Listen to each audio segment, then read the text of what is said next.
Hey everybody, what's up and welcome back to the Starcraft 2 Own It Shack. It is David with you once again, and thank you so much everyone leaving me all those wonderful comments on my last video. Also got over 50 thumbs up for the first time ever. I really appreciate that. Man, you guys gave me some awesome feedback. And just based on what I saw there and on my channel page, it seems like the vast majority of you really like these first-person videos the most, and then a smaller minority really like strategy videos, and then the least preferred type of my videos are commentaries. But that's absolutely cool, don't worry, I'm going to have a healthy mix of each. So obviously, because you guys like these first-person Master League Quest videos the most, they will be what I do the most, followed up by the strategies, which they take a bit more time to make, so a little bit harder to do there. And commentaries, I'll do a few of them still, but not nearly as many as I used to, simply because that really seems to be what you guys don't like the most, but that's absolutely fine. Really appreciate your feedback there. Going to really help to make this channel awesome, because especially these first-person videos, there's something that I don't think a lot of other people actually do, so it's kind of makes my channel a bit more unique, that I can sort of, you know, supply this particular niche in the StarCraft community and hopefully be your #1 location for first-person VODs when you need to see exactly what someone's doing in a game. And as you can see, this new map is Slag Pits that I'm playing on here, and this map is it's atrocious. There's absolutely no other way to put it. It's a horrible map. And I'm going to use this game just to illustrate my point and show you exactly why this is such an absolutely terrible map. And I'm very surprised that they even put it in after the testing was done, the public test ROM. The map that they did not choose to put in, which was Test Map 5, was much better than this one in my opinion. But I'm not in Blizzard, so I don't get to choose. And the main reason I hate this map so much is because look at the positions we've spawned at. This is closer than Steps of War, and this is a 4-player map. I don't understand why they allow you to spawn in such ridiculously close positions. They didn't let you spawn in these close positions on Chikuris Plateau, and that map, the positions were even farther away than this. So I don't get it. This is absolutely ridiculous. And I see, okay, so I'm about 10 seconds away from my Protoss opponent here. Well, what am I supposed to do, go for mech? Of course not. I'm not going to go for mech in this game. That's a ridiculous idea. I don't see how it's even possible for someone to macro on a map like this when you're this close together. So instead, I'm going to be doing that standard opening that you've seen me use a lot more often, which is the 1-1-1 play. Now, what it is I open with my barracks, and then I get a tech lab on it, which you can see right now. That tech lab is used to get a Reaper out. And the Reaper I use to scout what my opponent is doing, and then just react accordingly and try and kill him.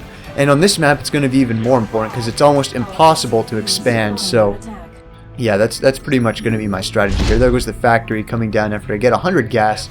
It seems to be the timing at 28 supply. Also, I got that, just so you know, I got that refinery up pretty much immediately after the orbital started, or rather, the tech lab on my barracks started. And so I managed to sneak in and see a couple more building structures. Unfortunately, I didn't get to click on them in time, so I'm going to be sending that Reaper that I talked to you about. And then I'll start just producing Marines. And so I come in here and I see, okay, oh, 3 gates. Alright, that's cool. And I'm just going to be checking for that 4th gateway just to make sure it's not a 4-gate rush, because that can be quite devastating. I'll also try and get a probe or 2 here. And I see, alright, so it doesn't look like he's going to be going for the 4-gate. And so I think the only thing really left here is a 3-gate expansion. Now I'll be lifting up my barracks, putting that down, and immediately putting the factory right down onto the tech lab spot so I can pump out siege tanks. The tanks are going to be extremely crucial in what I'm doing here, and I'm just going to try and fake tech by putting that bunker there. Instead, I'm going all in. I'll admit it. This is as all in as you can get. I'm going 3 barracks, 1 factory, mass marine siege tank push. It's extremely cheesy, but I don't care. I'm not a cheesy player, but when Blizzard hands me a map this bad, I'm forced into a dire situation. I'm not going to expand. It's just, I don't see why. Why would I do that? It's so obvious that the aggressor has the advantage here that I can't imagine myself putting myself into a defensive stance in this game. So that's just my reasoning, and I'll load everything up into the bunker there. He has no idea what's coming at this point, and that's basically my plan. Also check around the natural there for some proxy pylons. just going to make sure. And I'm also going to check in that smoke screen area. It's a nice little area Blizzard added where you can just hide a proxy tech right in there that you can see. So you can see it's completely guarded. So I'll just make sure there's nothing like, you know, hidden dark shrine in a random place on the map. And we'll be sending that SCV back to his base as well, just to check out the situation and see if he really did go for the 3 gig expansion, or if it was, you know, something different. Because he did get fast gas, and usually when you get 2 gas like that as a Protoss player, you're going to be going for some kind of tech, not merely a 3 gate into expand. So I'm going to be using that SCV just to see his unit composition just for a second there, and I see, okay, gateway units and expansion. So I know, alright, it was the 3 gate expansion. That gas, the only other logical thing it could be put into is the basically a lot of sentries, which is what you see right there. Sentries are gas heavy, and so I think, oh, okay, what I think he's doing now, it's going to be that 6 gate timing push after you get an expansion up and running. Well, fortunately, my push is going to be quite a bit faster than that. I generally like to push here when I get a decent number of Marines, and also I'm going to want about 4 to 5 tanks. That seems to be a good solid amount to move out with. And I'll also be starting stim at the tech lab on my barracks right there, just because it's a great idea.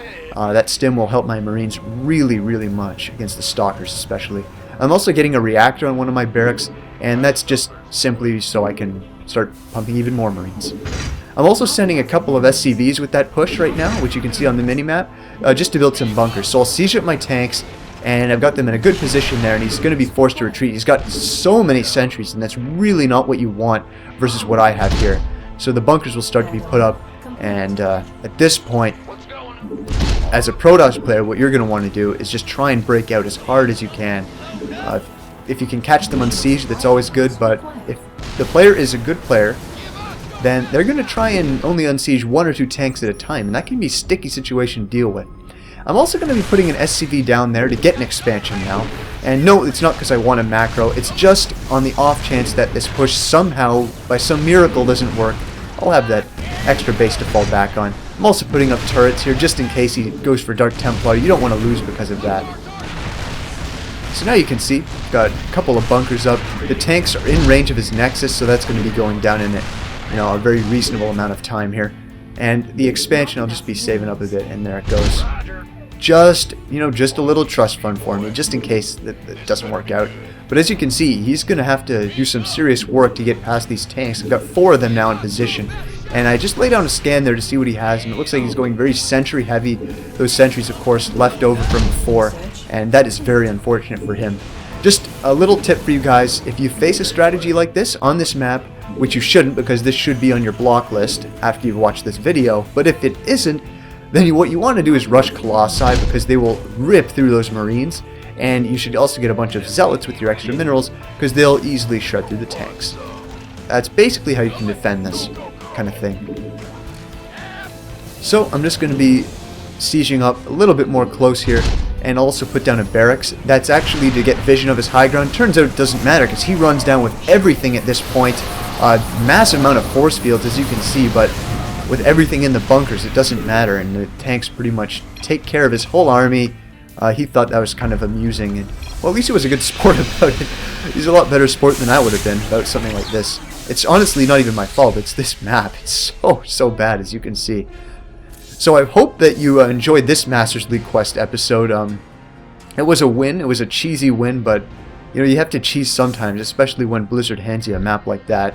So as you can see, he was actually pretty close to my level, which is about 2100 I think now. Let's just take a look here and see. Yeah, 2179, so I'm getting closer there. Once again, guys, really appreciate all that feedback you left me. It's so helpful, and I promise that I'll get the perfect ratio so that all of you are satisfied with my videos. And once again, I hope to see you again for another daily dose of ownage.